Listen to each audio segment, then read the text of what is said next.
ప్రఖ్యాత పారిశ్రామికవేత్త ఆనంద్ మహీంద్ర తన మొబైల్లో స్క్రీన్ సేవర్గా ఓ సాధారణ బాలిక ఫోటోను పెట్టుకున్నారు.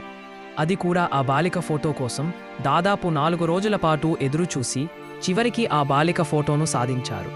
పరీక్షకు ఆలస్యమవుతుండటంతో త్రిశూర్ జిల్లాలో 10వ తరగతి పరీక్ష కేంద్రానికి కృష్ణ అనే బాలిక స్కూలు బ్యాగును భుజాన వేసుకుని గుర్రపు స్వారీ చేసుకుంటూ వెళ్లడం చూపరులను ఆశ్చర్యపరిచింది.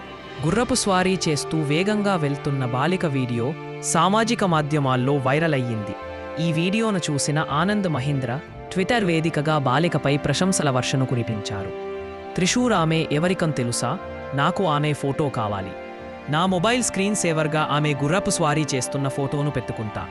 ఆమె నా దృష్టిలో హీరో. ఆమెను చూస్తే బాలికల విద్య మరింత దూసుకెళుతున్న బాలికల విద్య అద్భుతంగా ముందుకు సాగుతుందనడానికి నిదర్శనమైన ఈ వీడియో వైరల్ కావాల్సిన అవసరం ఉంది అని ట్వీట్ చేశారు.